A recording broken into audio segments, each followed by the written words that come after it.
Coucou tout le monde, j'espère que vous allez bien. Donc je vous retrouve dans un nouveau point lecture avec 4 titres à vous présenter et on commence par Oiseaux de paradis de Rachel Berthelot qui était publié chez Sharon Kenna, qui va ressortir en auto-édition. Donc ici on va y suivre Megan Turner qui a quitté sa ville natale 7 ans auparavant et qui revient le temps de passer quelques jours avec sa meilleure amie.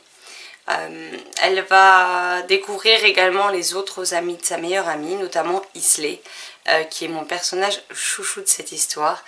Et elle va essayer de devoir faire face à son passé du mieux qu'elle puisse, puisque si elle a quitté la région il y a 7 ans, c'était pour une très bonne raison, mais je vous laisserai découvrir laquelle.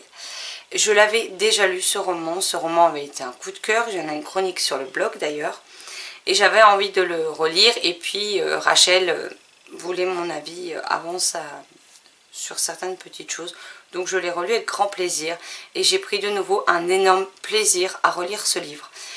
J'aime beaucoup les personnages. Isley, c'est vraiment mon personnage coup de cœur dans cette histoire. Il y a des choses qu'on ne s'attend pas spécialement. La première fois j'ai été bien surprise. La deuxième fois il y a des choses que je ne me souvenais pas du tout, puisque je l'avais lu il y a 4 ans je crois. Donc ça a été l'occasion de redécouvrir certains pans de cette histoire et c'était vraiment vraiment chouette. On est dans une histoire, comment dire, il y a du suspense, il y a du mystère, il y a de l'amitié, il y a de l'amour, il y a des secrets. Franchement, voilà, le mélange fait que j'ai passé un excellent moment avec ce livre. En plus, la plume de Rachel est toujours aussi fluide, toujours aussi prenante, toujours aussi drôle par moments. Et c'est quelque chose que j'aime beaucoup avec cette autrice. Donc voilà, si vous ne connaissez pas, je vous recommande chaudement de suivre l'auteur, donc Rachel Fusco, je vous laisse le lien en barre d'infos, pour aller la suivre et pouvoir découvrir à quel moment ce livre paraîtra à nouveau en auto-édition, parce qu'il en vaut vraiment la peine. Ensuite, on va parler de Entre chien et loup, le tome 2 de Malory Blackman chez Milan. Donc moi, comme vous voyez, j'ai le format grosse pavasse. Donc pour ce second tome, je me suis arrêtée page 577 sur 788. J'en profite pour enlever ce marque-page. Tout simplement parce que on est comme dans le tome 1, je vous avais déjà dit que j'avais pas spécialement aimé ma lecture. Que voilà, je continuais parce que Marilyn et Maud continuaient, mais arrivé à la page 577, je n'en pouvais plus. J'ai lu quand même, on va dire à peu près la moitié du tome 2, et ça continue dans la surenchère de malheur, dans la surenchère de les personnages partent en cacahuète totale, on ne comprend plus leur raisonnement, on ne comprend pas ce qu'il leur passe par la tête pour en arriver à ces situations, et ça a été clairement le ras-le-bol total pour moi. Je ne pouvais plus, je ne supportais plus les personnages. Il y a des ellipses qui sont faites, qui sont pas forcément telles que j'aurais aimé qu'elles soient. Il y a des passages, enfin je me dis mais comment ils peuvent être aussi stupides pour aller dans cette direction, et cette surenchère de malheur avec rien d'autre que ça qui se profile à l'horizon. Clairement ça a atteint ma patience jusqu'au bout et je ne pouvais plus. Personnellement, ce n'est pas, encore une fois, ce n'est pas le fait que ce soit une dystopie qui ait presque 20 ans, que ce soit le fait que ce soit un schéma classique qui m'a posé problème. C'est vraiment que je ne comprends pas cette surenchère de malheur. Les filles l'ont dit, on a l'impression que l'autrice a fait une checklist des pires trucs qui pouvaient se passer dans un univers et qu'elle a décidé de tous les mettre dans le même roman. Alors il n'y a pas de passage heureux, il n'y a pas de passage où on peut souffler, c'est bourré d'action et bourré de malheur. Et à un moment donné c'était trop pour moi et j'ai préféré refermer le livre et m'arrêter là. J'ai demandé aux filles ce qu'elles avaient pensé de la suite, et quand je vois leur opinion, que je vois que la Maud dans son point lecture a dit qu'à la fin du tome 3 on entrevoit à peine une lueur d'espoir, clairement dans tous les cas j'aurais pas été jusque là. Donc j'abandonne cette saga, mais absolument sans regret. C'est une série qui n'est tout simplement pas faite pour moi. Je sais que beaucoup l'ont aimé, beaucoup ont eu des coups de cœur. Je ne comprends pas, pour être honnête, l'engouement qu'il y a eu autour de ce livre. Et je comprends pas où l'autrice a voulu aller avec ce roman. Donc je laisse tomber. Et puis c'est pas grave, il y a tant d'autres livres, notamment tout ici, qui m'attendent. Donc c'est pas grave, c'était pas fait pour moi. Et ça fera le bonheur de quelqu'un d'autre. Et puis c'est tout. Ensuite, je vais vous parler d'un roman que j'ai adoré. Un roman que je pensais lire vraiment en l'espace de 24 heures. Et au final, je sais pas, il y a eu ce côté nostalgie, il y a eu ce côté je suis bien, je me sens à la maison avec ce livre et qui fait que au contraire ben, je l'ai savouré, je l'ai lu en 6 jours je crois, 5 ou 6 jours. Et j'ai préféré prendre mon temps, savourer à chaque fois ce que j'en lisais. Je l'ai écouté avec la BO des films et c'était juste une expérience vraiment chouette et je suis par contre triste que ce soit terminé pour de bon cette fois. Et donc je parle de Midnight Sun de Stephanie Meyer chez Hachette dans la collection Black Moon.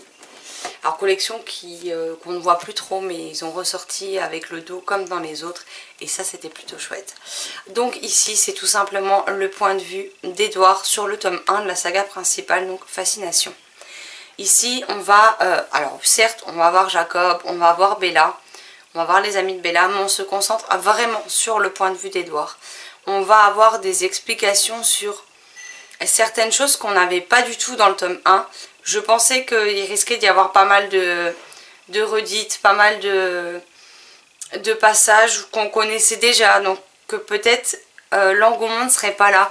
Et au final, même quand on redécouvre certaines scènes, on découvre beaucoup plus de choses sur ces scènes, puisque là on voit vraiment ce que Edward pense, ce que Edward ressent, et c'était... même si j'ai adoré la série principale, c'est vrai que ça a toujours été quelque chose que j'avais envie de savoir. J'avais envie de savoir comment lui voyait les choses, qu'est-ce qui se passait dans sa tête à tel ou tel moment. Et mon petit cœur de fan a été juste ravi de lire ce roman. Et je l'ai beaucoup plus épais que le tome 1 du point de vue de Bella, puisqu'il fait 800 pages je crois. Alors je sais que certaines personnes l'ont trouvé beaucoup trop long, moi je l'ai trouvé au contraire trop court. Voilà, il fait exactement 798 pages. Et je l'ai trouvé limite trop court.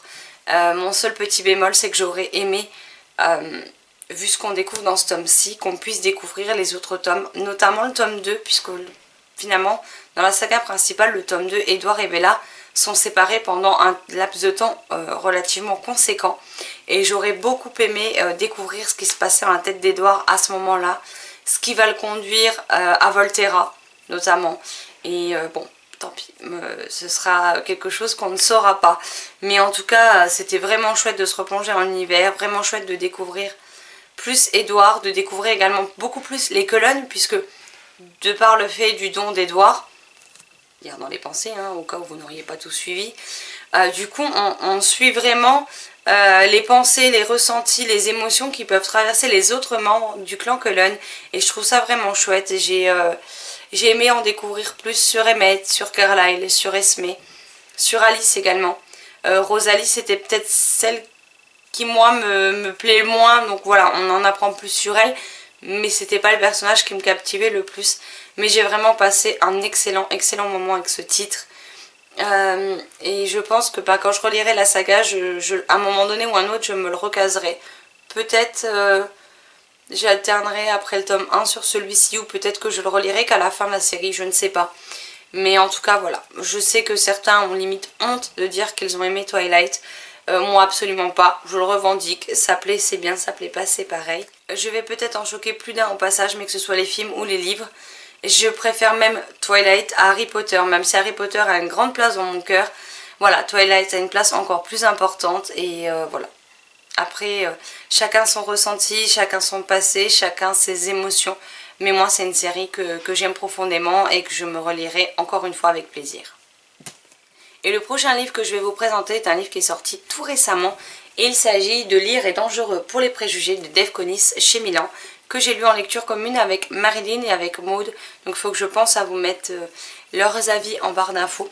Si Marilyn ne l'a pas encore, je vous le rajouterai dans la barre d'infos plus tard. Je vous avoue que j'ai pas vu si elle a déjà écrit sa chronique ou non. Ici, on va y suivre Clara. Clara qui est une jeune lycéenne dans sa dernière année de lycée aux États-Unis. Elle est bénévole à la bibliothèque du lycée privé. Je tiens à préciser que c'est privé parce que du coup, le lycée fonctionne en fonction des donateurs. Il y a des pères fondateurs et il y a du coup des élèves qui sont scolarisés qui sont les fils de ces pères fondateurs. Et tout est régi clairement par ça. Ce n'est pas la même chose que dans les lycées dits publics. Et ça va avoir sa grande importance dans cette histoire puisque du coup il va y avoir une liste de 50 ouvrages qui vont être prohibés, comme dit le directeur du lycée. Simplement c'est des livres que dans le catalogue vous verrez qu'ils y sont, mais quand vous les demandez en bibliothèque, et ben vous vous rendrez compte qu'on ne peut plus vous les prêter. Il va y avoir toute l'histoire de base à partir de ça, puisque c'est des livres qui ont marqué la vie et le passé de Clara notamment, qui ont fait ce qu'elle est d'elle aujourd'hui. Et elle va décider de monter une bibliothèque clandestine dans son propre casier afin de faire circuler ces 50 titres qui sont prohibés. Notamment dedans on va avoir Le Monde de Charlie, on va avoir L'Attrape-Cœur, on va avoir Vous parler de ça, pas mal de titres comme ça. Et un livre qui lui n'existe pas, le livre fictif qui va être le point de départ vraiment et qui va donner l'envie à Clara de se battre, qui lui n'existe pas et pour le coup c'est un petit peu dommage parce qu'on nous en parle quand même pas mal dans ce livre. Je dois dire que du point de vue de l'histoire, j'ai beaucoup aimé, j'ai aimé la diversité des personnages, j'ai aimé où l'auteur veut aller, ce que l'auteur veut démontrer, comment ça a été amené, comment ça a été construit, ça c'est quelque chose que j'ai beaucoup aimé dans cette histoire. Maintenant, moi j'ai eu, contrairement à Maud et à Marilyn, un énorme problème avec Clara. J'étais totalement d'accord d'ailleurs avec la mère de Clara et ce qu'elle va lui dire un peu plus tard dans le roman. Je trouve que Clara a une façon très agressive de donner son avis, une façon très agressive de dire non, je m'oppose à ce que les livres soient prohibés. Je trouve qu'elle le fait, mais elle va monter ce combat, mais pour de mauvaises raisons. Alors, c'est bien de se battre pour une idée. Maintenant, il y a des façons de le faire, et pour moi, cette façon n'était pas la bonne. Elle n'a pas bien agi à certains moments. Elle va notamment blesser des personnages, et ça, c'est quelque chose que moi, j'ai beaucoup de mal à supporter. Elle a du mal à se remettre en question pendant un bon moment dans le roman, et ça m'a gênée, je dois le reconnaître, dans ma lecture. Les filles ont plus ou moins compris pourquoi elle agissait comme ça et était plutôt d'accord avec le personnage de Clara, alors que moi ça a vraiment été quelque chose qui m'a mis une barrière nette et qui m'a gênée dans ma lecture, clairement. Après voilà, l'histoire, je vous dis, l'histoire vaut le coup d'être découverte.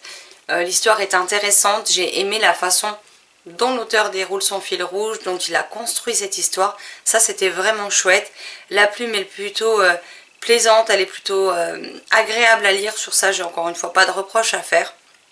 Mais voilà, mon point noir c'est Clara. Et c'est ce qui a un peu entaché ma lecture et qui fait que j'ai passé un bon moment de lecture avec, mais que ça n'a pas été non plus une excellente lecture. Et un autre petit bémol, alors je ne sais pas si c'est la même chose dans la version américaine ou non, c'est qu'à la fin on nous donne une liste des romans dont on parle dans celui-ci. Alors après il y a une chose qui va être pareille dans le roman je pense, c'est qu'on nous parle qu'il y a 50 livres prohibés et on va nous parler peut-être de, allez, moins d'une dizaine de livres sur les 50, ce que j'ai trouvé un petit peu dommage, mais bon après le roman est court donc j'en tiens pas spécialement rigueur à l'auteur. Par contre à la fin vous avez table des ouvrages cités en couverture de chapitre, donc ces fameux livres prohibés, et là je trouve qu'il aurait fallu que l'éditeur, que ce soit... Après peut-être l'éditeur américain, je ne sais pas du tout comment c'est fait en Amérique, mais en tout cas que l'éditeur français se renseigne et nous publie la liste des 50 titres. Parce que là on vous parle de 19 titres seulement sur les 50 et je trouve dommage de passer à côté puisque moi qui aime la lecture, j'aurais aimé en savoir plus. Alors personnellement, Le Monde de Charlie est dans ma palle numérique. Vous parlez de ça, je l'ai acheté en version papier comme vous le savez, en version poche. Et j'ai commandé L'Attrape-Cœur du coup en occasion qui devrait arriver d'ici la fin de la semaine. Parce que du coup j'ai eu envie de découvrir ces histoires suite à ce roman. Donc ça c'est plutôt une très bonne chose puisqu'au final ça m'a permis de... Alors vous parlez de ça, j'ai très envie de le lire puisqu'il est dans ma pile à lire, hein, clairement. Mais ça m'a donné envie de découvrir d'autres titres, pardon. Et ça c'est quelque chose que j'aime beaucoup. Voilà ce que je peux vous dire sur ce roman. Il était bien, l'histoire était vraiment chouette. Voilà, il y a juste le point de vue de Clara qui pêche pour moi, c'est son comportement en fait. Je n'ai pas aimé, maintenant je suis sûre et certaine qu'il va plaire à beaucoup de personnes, que peut-être beaucoup plus de personnes auront d'atomes crochus avec elle que moi j'en ai eu. Mais bon, c'est pas grave, c'est quand même un livre à découvrir et je peux que vous le recommander. Voilà, ce point lecture est à présent terminé, j'espère qu'il vous aura plu. Alors je suis désolée, ça fait un petit moment que j'en ai pas tourné, donc il se peut que j'ai peut-être été... En fait j'ai l'impression d'avoir été très vite sur les romans, et pourtant j'ai dit ce que j'avais à dire dessus. Donc je sais pas comment vous allez ressentir cette vidéo, n'hésitez pas à me le dire en commentaire. Là la semaine va être plus calme, donc je vais pouvoir avoir le temps de me poser et de répondre à vos commentaires.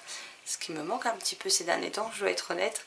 Et puis je vais avoir le temps de tourner plein d'autres vidéos que je pourrai vous poster dans les semaines à venir. Et ça, je suis vraiment contente.